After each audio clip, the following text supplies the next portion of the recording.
For many years now, there has not really been a proper maintenance. Halos 65,000 na pasahero ang apektado ng magkaproblema ang Communication, Navigation at Surveillance System o CNS ng Air Traffic Management Center ng CAAP.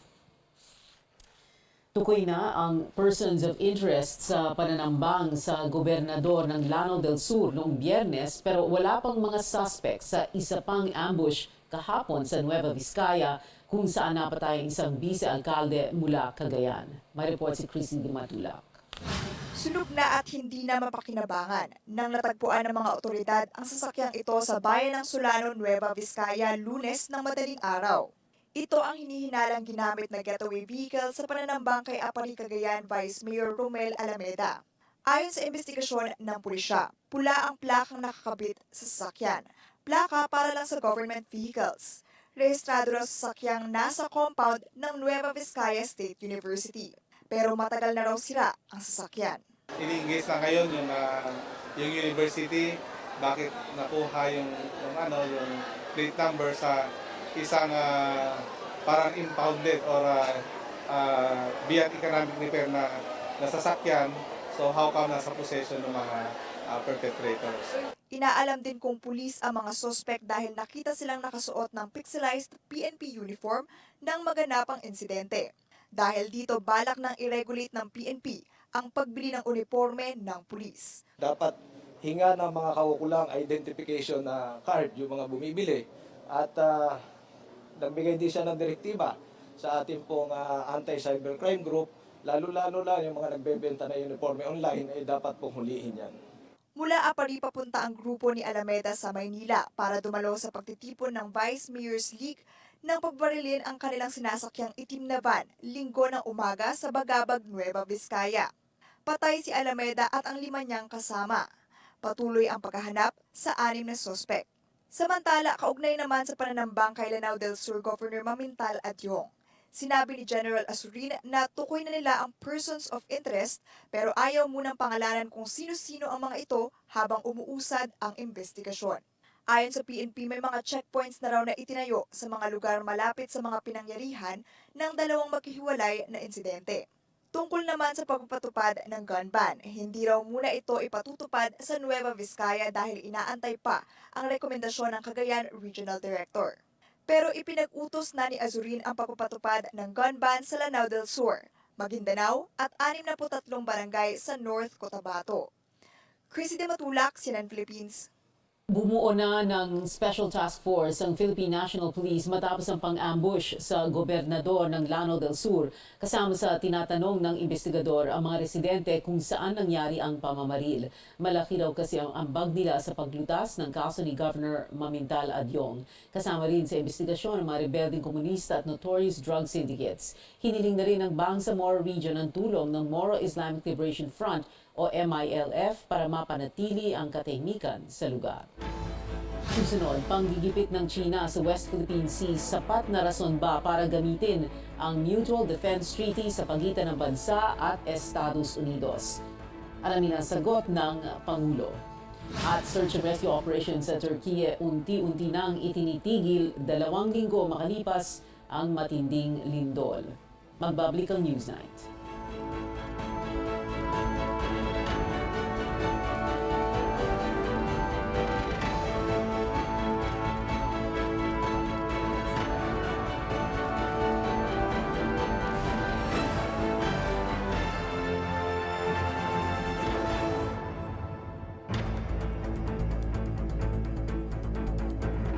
Ang lemongrass na napatunayang nakakababa ng blood pressure, luyang dilaw na nakakaalis ng insomnia at bad cholesterol, ampalaya,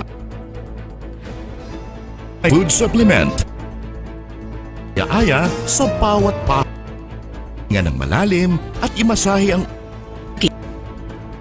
Masakit ba ang iyong ulo at katawan dahil sa sobrang trabaho at iba't ibang stress sa buhay? Sandali, mag-break ka muna. Hindi lang simpleng break, mag-Herbalaya break ka muna.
Ito ang Newsnight sa CNN Philippines. Ako si Pio Ontiveros. Sa gitna ng tensyon sa West Philippine Sea, nanindigan si Pangulong Marcos na walang makakaagaw ng kahit katiting ng teritoryo ng Pilipinas. Pero hindi pa raw sapat ang pambabraso ng China para gamitin ang Defense Treaty ng bansa at Estados Unidos. May ulat ang aming correspondent, Chrissy Di Matulak.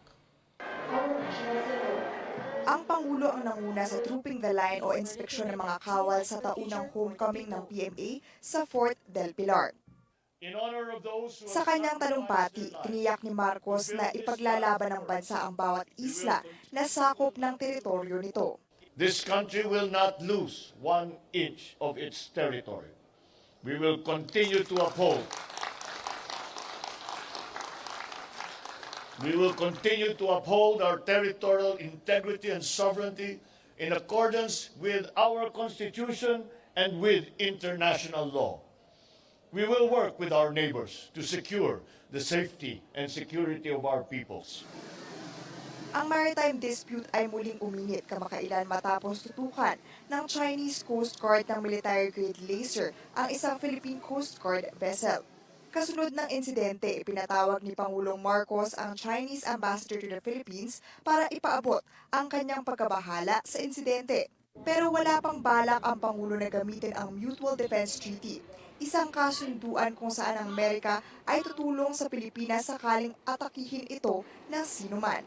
We are in constant contact, of course, with our treaty partners, not only with the United States, but also our ASEAN partners and our partners here in Asia. And that, I think, is the better recourse, rather than to go directly to the Mutual Defense Treaty, which, again, I am very concerned would provoke the tensions rather than cool the tensions down. Kaugnay naman sa muling pagbubukas ng investigasyon ng International Criminal Court sa madugong drug war ng nagdaang administrasyon, tahasang sinabi ng Pangulo na hindi siya sang-ayon dito dahil may sarili tayong justice system na gumagana. We do not need assistance from any outside entity. The Philippines is a sovereign nation, and we are not colonies anymore of these former imperialists. So that is not something that we consider to be a legitimate judgment. So until those questions of jurisdiction and the effects on the sovereignty of the Republic are sufficiently answered, I cannot cooperate with them. Ang pahayag na ito ng Pangulo ay sinang-ayunan ni Philippine National Police Chief General Rodolfo Azurin. So far, ongoing pa rin yung ating pagre-revisa ng mga different cases na sinasabi ng yung mga gustong ICC ang mag-take over. Gaya nung sinabi ng ating Pangulo is we have a working justice system. So I think we have to follow the lead of our President. Chrissy Di Matulak, CNN Philippines. Tinitingnan naman ng Philippine Coast Guard ang iba't ibang paraan para tugunan ang panliligalig o harassment sa West Philippine Sea gaya ng panunutok ng Chinese Coast Guard ng military-grade laser. Nagulat si Tristan Odalo. Target ng Philippine Coast Guard na baguhin ang ilan sa kanilang mga protocol pagdating sa mga agresibong aksyon sa West Philippine Sea. Isa sa mga pinag-aaralan ay ang pagtugon sa laser technology. We are currently including the use of laser technology in our rules of on the use of force. But again, our rules on the use of force has to be approved by the National Task Force West Philippine Sea. Aminado ang PCG na wala silang laser technology kaya hiningi nila ang tulong ng ilang mga bansa tulad ng Estados Unidos at Japan. Pinanindigan naman ng PCG na hindi commercial laser ang itinutok ng China Coast Guard sa kanilang mga tauhan na nagresulta sa pansamantalang pagkabulag ng mga ito. We have already presented the videos and photos during the patrol for their vessel. It doesn't appear that the one that he is presenting to the public last Friday is the exact instrument that was used towards the Philippine Coast Guard vessel. And I cannot imagine how that kind of small gadget can project so much intensity of light. Umaasa rin ang PCG na magkakaroon sila ng sapat na pondo para sa kanilang modernization program. Right now, the Philippine Coast Guard only has 3 offshore patrol vessels. It is very important for us to have offshore patrol vessels because these are the types of vessel that can last for more than 10 days at sea. These are the types of vessels that can extend our patrolling in the West Philippine Sea. I think more than 20 offshore patrol vessels is what the Philippine Coast Guard needs. Joint Coast Guard patrols ang isa sa tinitignang option ng Philippine Coast Guard para mapalakas ang presensya nito sa West Philippine Sea. At sa lahat ng nagaganap na negosasyon o pag-uusap, ang pinakamalaki raw na posibilidad sa ngayon ay ang joint patrol sa pagitan ng US Coast Guard. I can only speak for the Philippine Coast Guard and the United States Coast Guard. As I always mention, there are a lot of common mandates for these 2 Coast Guards. We support maritime safety, we protect the marine environment, and we also carry out maritime law enforcement. Samantala, muling iginiit ni Pangulong Bongbong Marcos na walang isusuko ni katiting na teritoryo ang Pilipinas. It was clear from the President that the Philippine Coast Guard was tasked to do a constant rotation of our vessel and to strategically deploy our offshore patrol vessel in our exclusive economic zone. And hearing that kind of statement from the President, it boosts our morale. That despite of the danger and the challenging situation in the West Philippine Sea, our Coast Guard personnel are always willing to hold the line. Sa isang security conference naman sa Germany, sinabi ni Foreign Affairs Secretary Enrique Manalo na araw-araw nakararanas ang mga Pilipino ng harassment sa West Philippine Sea. On a day-to-day basis, there are still many events occurring in the South China Sea. And there are daily incidents, at least as far as we see it, of cases of harassment or land reclamation, which in many cases have been depriving the Philippines of the use of our exclusive economic zone. Nakapaghain ng higit 70 diplomatic protest ang Pilipinas laban sa China sa ilalim ng Administrasyong Marcos. Panawagan naman ng Beijing, dapat dagdagan pa ang mga channel na maaaring makapag-usap ang dalawang bansa para hindi na maulit ang insidente katulad ng sa Ayungin Shoal. Tristan Odalo, CNN Philippines. Inirekomenda ng isang prosecutor ng International Criminal Court na ibasura ang apela ng Pilipinas na itigil ang ICC probe sa war on drugs ng bansa. Sinabi ni Karim Khan na kailangang ipagpatuloy ang pagsisiyasat ng International Court dahil wala namang napresentang argumento ang gobyerno para itigil ang investigasyon. January 26 na magdesisyon ng ICC na ipagpatuloy ang pag-imbestiga sa drug war sa ilalim ng Duterte administration. Pero nitong February 6, umapela ang Solicitor General sa ICC na harangin ang probe. Giit ng gobyerno, walang jurisdiction ng International Tribunal sa Pilipinas dahil kumalas na ito sa ICC noong panahon pa ng Duterte administration. Dinipensahan ng Justice Department ang ilang mambabata sa paghahain ng resolusyon para proteksyonan si Pangulong Rodrigo Duterte, si dating Pangulong Rodrigo Duterte sa ICC probe. Sinabi ni Justice Secretary Boying Remulla may political agenda ang International Tribunal.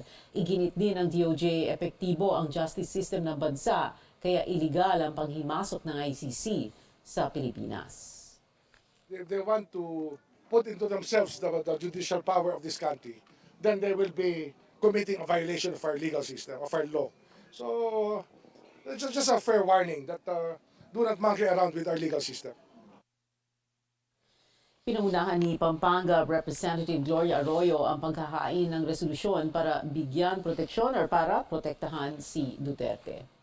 Makikipagpulong ang European Union parliamentarians sa Foreign Affairs Department sa Miyerkules pag-uusapan ng mga lawmakers ng EU at ng DFA ang kanilang kooperasyon sa ekonomiya at seguridad. Kasama rin sa dialogo ang human rights at national reforms sa justice system ng bansa. Bukod sa DFA, makipagkita rin ang mga kinatawan ng EU Parliament kay Justice Secretary Boying Remulla.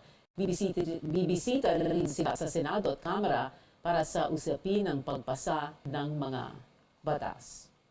Bukas, sisimula ng Senado ang investigasyon sa hininalang human smuggling sa Ninoy Aquino International Airport ayon kay Senator Grace Poe. Madaling magpuslit ng tao kung saan sumasakay ang mga pasahero ng chartered flights. Ang detalye mula kay Amor Santos. Pinuna ni Senador Grace Poe ang anyay maluwag na seguridad sa tarmac ng Ninoy Aquino International Airport kung saan sumasakay ang mga pasahero ng chartered o private flights. Wala man lang daw CCTV camera rito at madali raw magpuslit ng tao. Banta raw ito sa seguridad ng bansa. Nalaman natin na kunyari ibigay mo lang kung anong model ng sasakyan mo at anong plate number mo, yun na ang basihan ng clearance. Kung sino nakasakay doon sa mga sasakyan na yon, hindi natin kilala kung sino. Imagine tarmac yon, kung nagdala sila ng mga kontrabando doon, o kung terorista silang nakasakay lang sa sasakyan na na-clear. Ganito raw ang nangyari sa isang insidente noong Pebrero 13. Pasado alas 10 ng gabi, 3 sasakyan ang dumating sa Balagbag ramp, sakayang 6 na dayuhang pasahero ng isang pribadong eroplano. Ani po, may isang pasaherong inihabol sa flight manifest. Pero ang dumating, 2 sasakyan laman ng 8 mga mukhang Asyano. Malaking responsibilidad ng MIA dito. Bakit nila pinapayagan? Di ba nakita ang daming naghatid? Well-wishers daw. Sa huli, imbis na 1, 3 raw ang nakita ng mga inspektor na sumakay sa eroplano. Ibig sabihin, wala sa flight manifest ang 2 pasahero. Tanong tuloy ni Poe sa privilege speech niya noong nakaraang linggo, kaso ba ito ng human smuggling? Ani Poe, sumagot na ang mga otoridad sa Dubai. 7 lang daw ang pasaherong dumating doon, pero sabi ni Poe, kailangan pa rin itong i-verify. Bukas, sisimula ng Senado ang pagdinig nito tungkol sa hinihinalang human smuggling. Pangungunahan ito ng Blue Ribbon Committee, kasama ang Committee on Public Order at ang Committee on Public Services na pinamumunuan ni Poe. Anya, bukod sa mga opisyal, dapat magpaliwanag ang aircraft ground handler na Globan Aviation Services Corporation. Sangkot din daw ito sa tangkang pagtakas ng 2 executives ng government supplier na Farmally noong 2021. I hope they attend, otherwise they will be subpoenaed. Una nang sinabi ng Manila International Airport Authority na sapat ang mga dokumento ng Globan. Gayunpaman, nag-iimbestiga rin daw ito para patunayang walang nangyaring human smuggling. Amor Santos, CNN Philippines. Ipagpaliban ang pilot test ng automated elections para sa barangay at sangguniang kabataan polls. Yan ang mungkahi ng chairperson ng Senate Committee on Electoral Reforms na si Senador Amy Marcos. Inaprubahan ng Commission on Elections ang automated polls sa 3 pilot areas, 2 sa Dasmariñas, Cavite at 1 sa Quezon City. Manual ang botohan para sa mga nalalabing bahagi ng bansa. Dismayado raw si Senador Marcos dahil iba ang batas sa premature campaigning sa mga may automated elections. Mas kandidato lamang sila sa unang araw ng official campaign period habang ang mga nasa ilalim ng manual polls ay kandidato matapos ihain ang kanilang certificate of candidacy kaya mananagot sila para sa premature campaigning. Pwede i-experiment na lang ninyo yung automated, huwag naman yung i-apply sa election.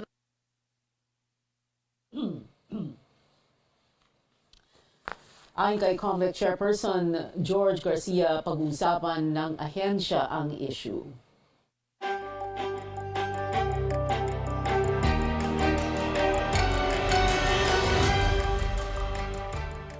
Breaking news dito sa CNN Philippines, sorpresang bumisita Masakit ba ang iyong ulo at katawan dahil sa sobrang trabaho at iba't ibang Pangulo ng Estados Unidos mula na magsimula ang gyera ng Russia kontra Ukraine, Ang lemongrass. suporta ng Amerika sa gobyerno ng Ukraine.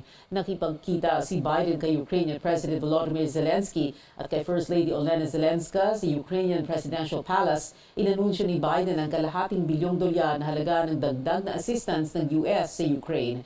Mananatiling nakatutok sa CNN Philippines para sa iba pang detalye ng balitang yan. Update naman tayo sa lindol sa Turkey at Syria. Itinigil na ng Turkey ang karamihan sa search and rescue operations nito 2 linggo mula nang yanigin ang magnitude 7.8 na lindol ang bansa. Pero ayon sa kanilang disaster management, Ang lemongrass na walang tigil pa rin ang paghahanap ng survivors sa 40 gusali sa 2 probinsya. Sa katunayan, milagrong nahugot ng buhay ang isang mag-asawa at kanilang anak sa isang gumuhong gusali sa Hatay Province. 296 hours o lampas 12 araw na ipit sa debris ang pamilya. Pero sa kasamaang palad, kahit nadala sila sa ospital, binawian ang buhay ang kanilang 12 anyos na anak.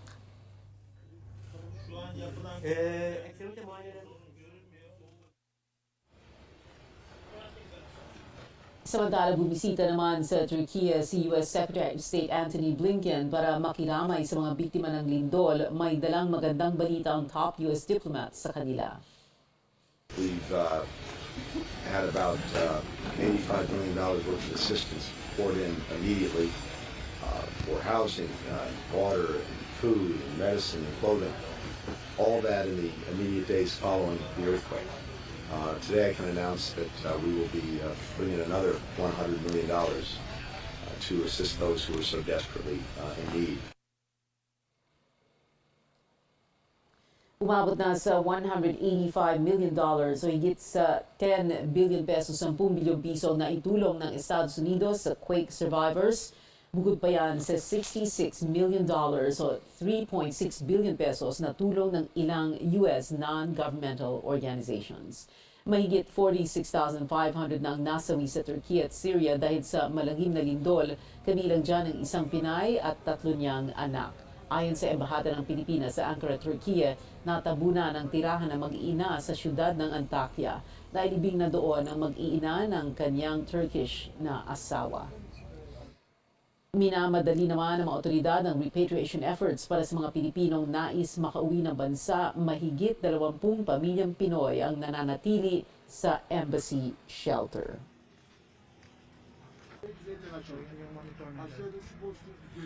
Şey yapalım, burayı bir sınırın bu tabladır da. Pwede mong makita, pwede mong marinig. Shocking what you said. Nagpakawala ng 2 pang ballistic missiles ang North Korea mula sa kanilang western coast. Ayon sa Defense Ministry ng Japan, tinatayang bumagsak ang 2 missile sa Sea of Japan sa labas ng kanilang exclusive economic zone. Ito na ang ikalawang missile test ng Pyongyang sa loob lang ng 3 araw at ikatlo mula nang magsimula ang taon. Tumugon naman ang Estados Unidos na magkahiwalay ng air drills kasama ang South Korea at Japan. Hindi ito nagustuhan ng North Korea at tinuturing itong quote, provocation o pag-udyok. Babala ng Pyongyang, magpapakawala sila ng mas marami pang missiles kung hindi ititigil ng US ang kanilang military drills sa rehiyon. Nakatakdang magsagawa ng nuclear tabletop drills ang US at South Korea sa Pentagon ngayong linggo.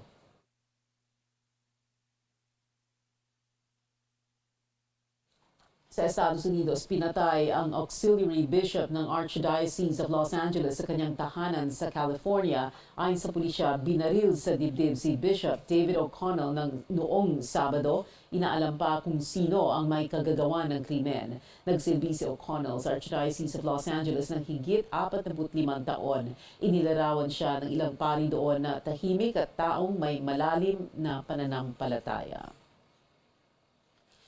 Sa United Kingdom, nadiskubre ang isang dinosaur footprint sa baybayin ng Yorkshire. Ito ang bakas ng paa ng isang megalosaurus, ang itinuturing na pinakamalaking 3-toed footprint na natagpuan. May haba itong 1 metro, higit 3 talampakan. Hindi makapaniwala ang isang local archaeologist na natagpuan nila ang dambuhalang footprint. Karaniwan kasing maliliit lang na dinosaur prints ang makikita sa tinaguriang Dinosaur Coast. Ang Megalosaurus ay isang carnivorous dinosaur na nabuhay 166 million years ang nakararaan. Kilalanin kung sino ang bumida sa Team Giannis sa panalo nito kontra Team LeBron ngayong NBA All-Star Game at bukod sa pagiging bida, Hollywood actor Michael B. Jordan may iba pang papel sa pelikulang Creed 3. Manatiling nakatutok sa CNN Philippines.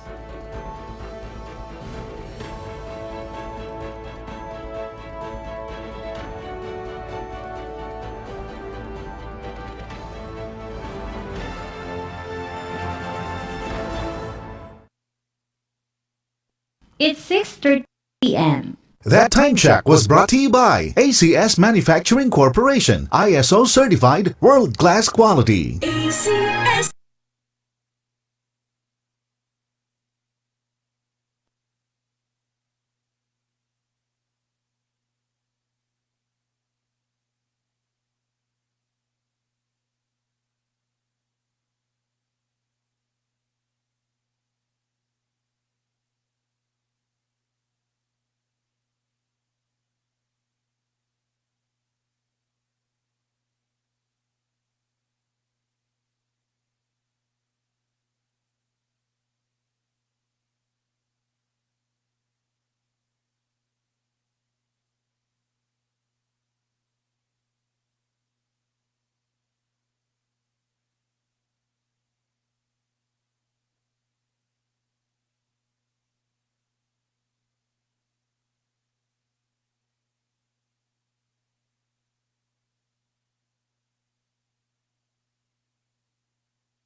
Ito ang Newsnight sa CNN Philippines. Ako si Pio Ontiveros. Aprobado na ng komite sa Kamara ang isang resolusyon para baguhin ang saligang batas, bungkahin ang isang dating punong mahistrado, gawing hybrid ang pagpili ng mga delegado sa Constitutional Convention. May ulat si Cian Arcangel. Mahigit isang linggo matapos sabihin ni Pangulong Bongbong Marcos na hindi niya prioridad ang charter change, inaprubahan ng House Committee on Constitutional Amendments ang resolusyon ng parehong kapulungan ng Kongreso para magdaos ng Constitutional Convention. 17 mambabatas ang bumoto pabor sa resolusyon. Nag-abstain naman sa pagboto si Northern Samar Representative Paul Daza. Kontra sa resolusyon ang 3 miyembro ng Makabayan Bloc. Babala nila baka isama sa panukalang amyenda ang pagpapahaba ng termino ng mga halal na opisyal. Once the process for amending the Constitution is commenced, nothing will prevent the delegates to the Constitutional Convention from proposing new amendments not contained in the bills and resolutions filed at the committee. Sa loob ng isang buwan, nakapitong pagdinig ang komite sa Kamara at buong bansa para alamin ang pulso ng publiko ukol sa Chacha. Ayon sa pinuno ng komite na si Cagayan de Oro Representative Rufus Rodriguez, karamihan raw ng kanilang mga natanong na eksperto at ordinaryong tao pabor na baguhin ang 1987 Constitution.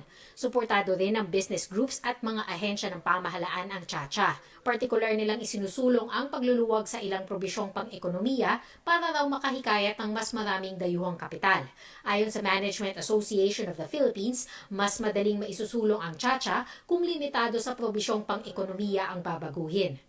If we have to amend our Constitution, let's just concentrate on those 3 provisions which I cited. It's really very hard to change our Constitution because we've got 2 chambers.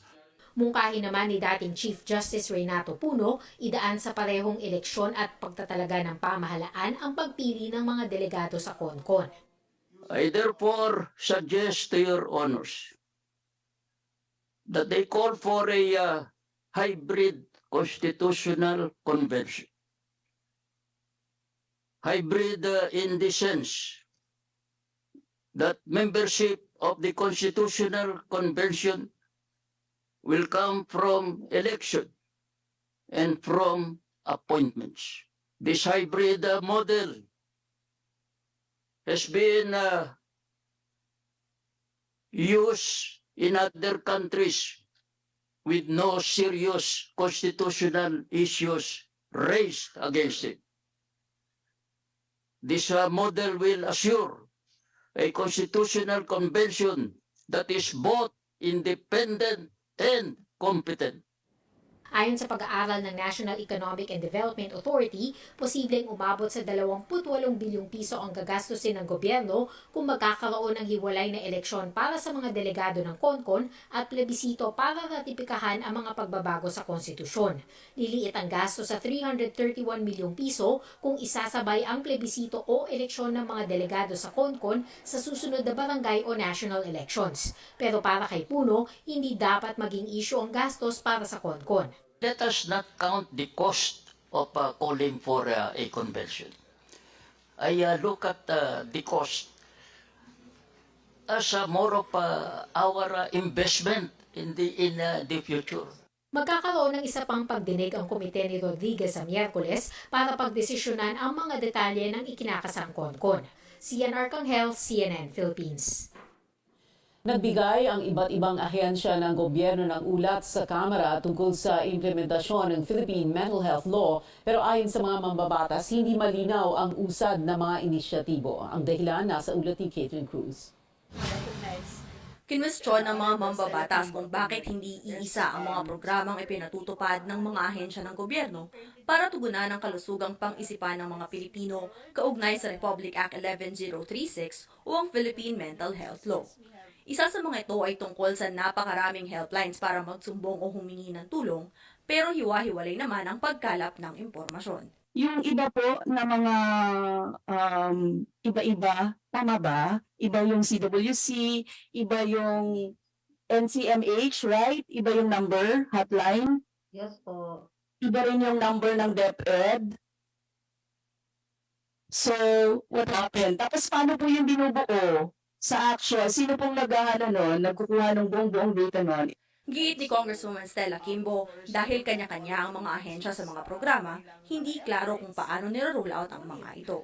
Ang problema, parang fragmented ang efforts ng mga agencies, and nakakalungkot yun because it is very clear in the law that the government's plan needs to have three features. One, it has to be rational. Two, it has to be unified. And three, integrated.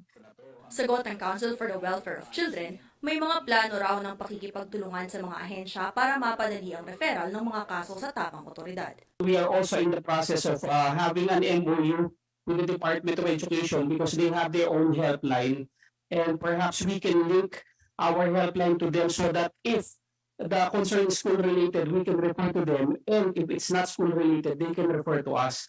Basta po at the end of the day, may natatakbuhan po yung bata. Nangako naman ng Health Department na tuloy-tuloy ang pagbuo ng mga module para tulungan ang mga guro na matukoy ang mga pangunahing babalaan ng mental distress ng mga estudyante. There were 36 teachers who participated po in the session po. So, dinedevelop pa lang po yung pilot. We commit naman po to scale this up. No? So, we actually have series of batches that are scheduled for this year to expand po this pilot. And we'll reassess na lang po how we can scale up further with DepEd on the trainings.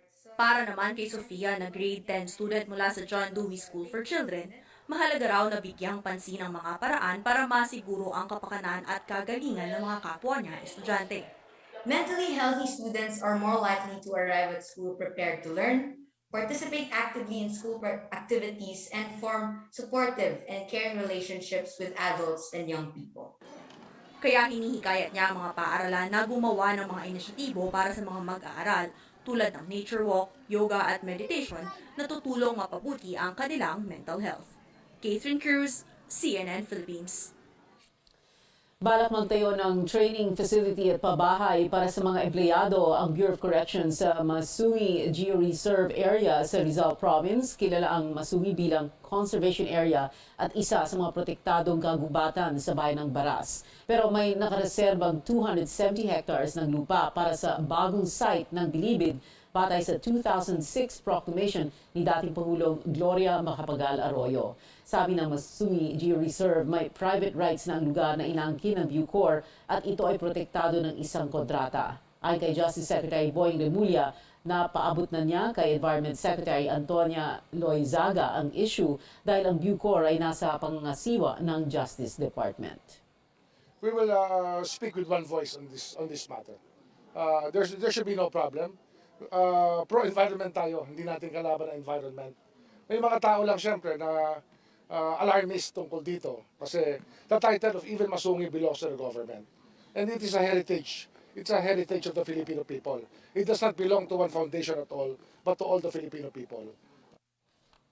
Paliwanag ni Bucor OIC Gregorio Katapang na sisikapin nilang gawing environment-friendly ang itatayong istruktura.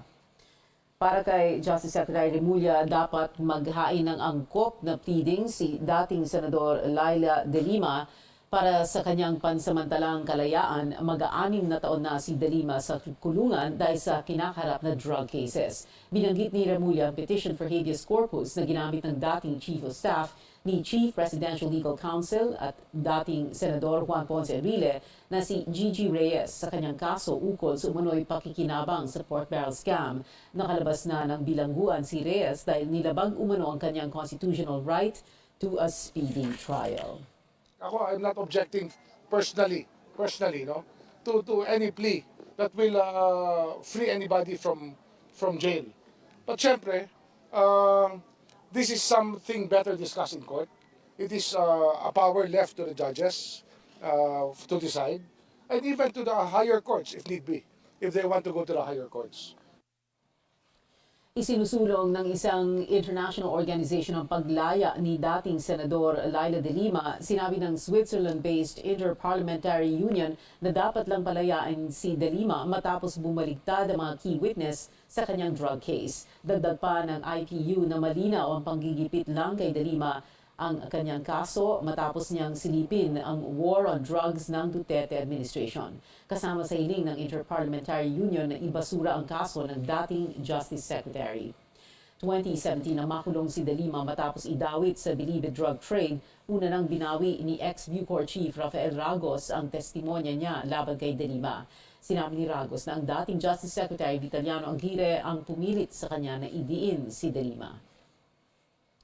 Balikan natin ang pinakamalaking balita ngayong araw. Wala pang isang buwan mula nang mawala ang isang Cessna plane sa Isabela. Isa pang Cessna ang pinaniniwala ang bumagsak sa tarik ng Bulkang Mayon. Tanging air assets lamang ang nakalapit sa sinasabing wreckage site ng nawawalang aircraft.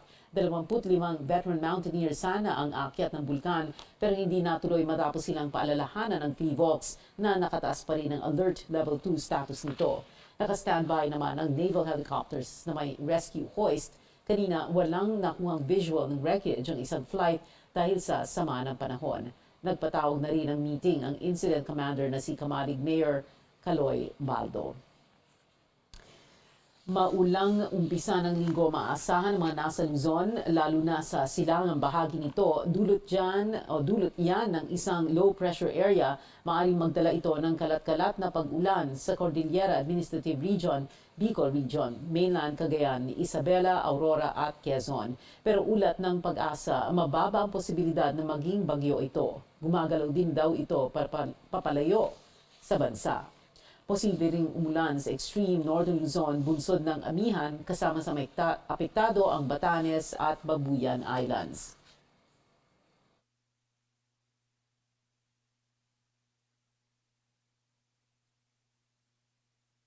At panakanakang ulan na lang ang maaring maranasan sa mga natitirang bahagi ng bansa kasama ang Metro Manila.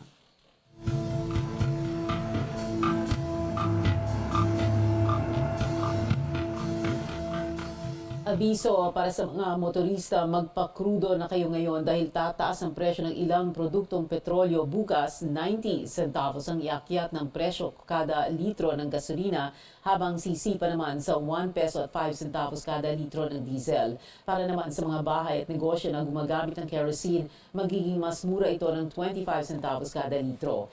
Base sa oil price monitoring ng CNN Philippines as of February 20, mula na magsimula ang taon ay aabot na sa 6 pesos ang itinaas ng presyo ng gasolina kada litro, habang bumaba naman ang 1 peso at 10 centavos ang diesel at 50 centavos ang kerosene. Susunod, Team Yanis wagi laban sa Team Lebron sa 2023 NBA All-Star Game at single mom pasok sa official candidates list ng Miss Universe Philippines. Manatiling nakatutok sa Newsnight.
Ito ang Newsnight sa CNN Philippines. Pinutol na ng Team Giannis Antetokounmpo ang paghahari ng Team LeBron James sa NBA All-Star Game. Tumirada si Boston Celtics star Jason Tatum ng bagong All-Star Game record na 55 points, 27 mula sa third quarter para tulungan ang Team Giannis na matamo ang 184-175 na panalo sa Salt Lake City sa US State of Utah kanina. Siya rin ang kinilalang All-Star Game MVP. Unahan ng dalawang koponan na maabot ang 182 points kung saan nagsilbing game-winning basket ang three-pointer ni Portland Trail Blazers guard Damian Lillard. Bumida naman para sa Team LeBron ng Celtics teammate na Tatum na si Jaylen Brown na kumamada ng 35 points. Saglit lang naglaro ang dalawang team captain, wala pang isang minuto ang inilaro ni Giannis at naka-score lang ng 2 puntos dahil sa iniindang wrist injury. 13 points naman ang itinalaga ni James na hindi na bumalik sa second half dahil sa tinamong hand injury sa isang shot block attempt. Ito ang unang panalo ni Antetokounmpo sa 3 salang niyang bilang team captain, habang unang talo naman ito ni James sa 6 na team captain stints. Sa iba pang events ng All-Star Weekend, agaw eksena si Philadelphia 76ers guard Mac McClung nang dominahin niya ang slam dunk competition. 3 sa 4 na dunk ni McClung ang nakatanggap ng perfect 50 points mula sa judges, kasama ng isang 540-degree reverse slam. Inungusan ng 6'2" guard si Trey Murphy III ng New Orleans Pelicans sa finals. Samantala, pinatunayan ni Damian Lillard na isa siya sa best marksman ng liga nang iuwi niya ang 3-point contest crown. Umiscore si Lillard ng 26 points sa final round para daigin si 2020 3-point king Buddy Hield at Tyrese Halliburton ng Indiana Pacers. Samantala, hindi pumayag ang Team Jazz na mapahiya sa kanilang home court nang magkampiyon sila sa Skills Challenge. Nagtulong-tulong sina Phil Amgar, Jordan Clarkson, Colin Sexton at Walker Kessler para talunin ang Team Antetokounmpo at Team Rooks. Sa PBA naman, dito sa Pilipinas, winning putback ni Calvin Oftana nagbigay sa TNT Tropang Giga ng kanilang 8th win at solo leadership sa Governor's Cup kagabi sa PhilSports Arena sa Pasig. Tabla ang laro kontra San Miguel Beermen 103-all. Nagbintis ang layup ni TNT import Ronde Hollis Jefferson pero nasa ilalim si Oftana para sa clean-up job. Bukod kay Oftana na may 14 points, 4 na iba pa ang double-digit finishers ng Tropang Giga sa panguna ni Jason Castro na may 21 puntos. Sa panayam ng sports desk, ibinahagi ni head coach Jojo Lastimosa ang isa sa mga naging susi sa panalo nila kontra Beermen na dating katabla nila sa tuktok ng standings. Sa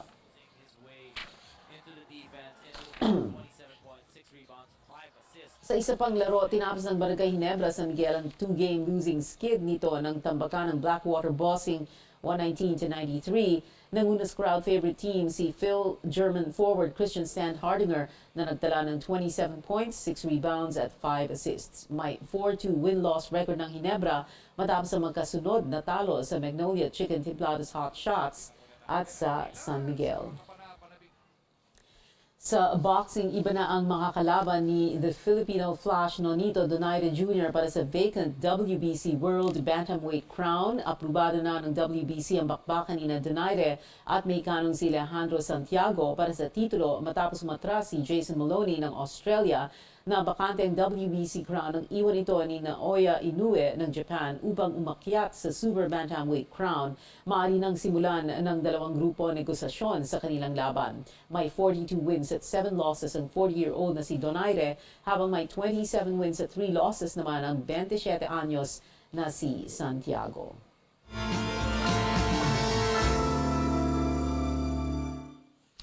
Pinangalanan na ang official top 40 candidates para sa 2023 edition ng Miss Universe Philippines, kabilang ang isang single mom, returnees at pageant veterans. Yan at iba pang showbiz updates hatid sa atin ni Sam Sanwani. Sam. Pia, kasabay ng kabi-kabilang pagbabago sa Miss Universe 2022, hindi rin nagpahuli ang ating bansa sa ilang transformational changes. Isa dito ang pagpasok sa top 40 official candidates ni Miss Global Philippines 2018 at single mom na si Mary Aileen Gonzalez. Siya ang kauna-unahang nanay na pinayagang sumali sa pageant matapos baguhin ng Miss Universe Philippines organization ang ilang qualifications gaya ng height requirements at civil status. Nagbabalik din ang mga runners-up ni Miss Universe Philippines 2022 Celeste Cortesi na sina Pauline Amelings, who was crowned Miss Universe Philippines Charity 2022, at Michelle D bilang Miss Universe Philippines Tourism 2022. Ito na ang pangatlong pagkakataong sumali si Amelings sa Miss Universe Philippines pageant, habang pangalawang beses naman para kay D. Kabilang din sa top 40 ang ilang pageant veterans gaya ng Miss Grand International Philippines 2021, Samantha Panlilio, at Reina Hispano-Americana 2021 third runner-up, Emmanuel Vera. Present din ang fresh faces sa pageant gaya ni Mary Angelique Manto na isang vlogger. Samantala, engaged na ang Pitch Perfect star na si Rebel Wilson sa girlfriend nitong si Ramona Agruma. Ibinahagi yan ni Wilson sa kanyang Instagram kahapon, featuring pictures of the couple in Disneyland. Ito rin ang lugar where Wilson and Agruma went public sa kanilang relationship noong June 2022. Matatandaang noong November din, they welcomed a daughter, Royce Lillian, via surrogate. Bibida ang American actor na si Michael B. Jordan sa action-packed boxing movie na Creed 3.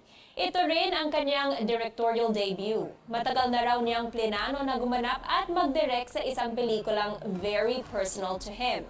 Dagdag pa niya, ito ay isang original story, a sequel, and a trilogy all-in-one na tatalakay sa buhay ng character ni Adonis Creed after dominating the boxing world. Ngunit nagbago ang lahat matapos ma-meet nito ang childhood friend and former boxing prodigy na si Damien, played by American actor Jonathan Majors. Bigong masungkit ng Triangle of Sadness star na si Dolly De Leon ang Best Supporting Actress Award sa katatapos lang na British Academy of Film and Television Arts o BAFTA Awards na ginanap sa London. Siya ang first Filipino to ever get a BAFTA nomination. Sa isang interview, sinabi ni Dolly na this is a huge honor for her. Kabilang international nods na ang nakamit ni Dolly dahil sa performance niya sa pelikula. Kabilang dyan ang Cannes Film Festival, 80th Golden Globe Awards, 48th Los Angeles Film Critics Association Awards, and the Satellite Awards 2022. At yan ang updates para sa Showbiz Spotlight at Screen Time para sa araw na to. Balik sa iyo, Pia. Maraming salamat, Sam Sadwani. At yan ang mga kailangan ninyong malaman ngayong Lunes, February 20, 2023. Makita-kita ulit tayo bukas dito sa CNN Philippines. Ako si Pia Ontiveros. At ito ang Newsnight.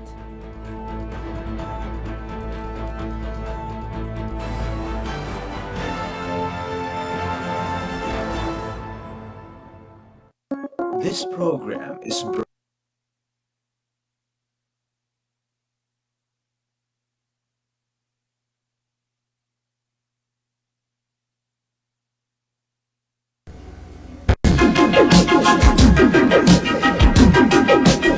RPA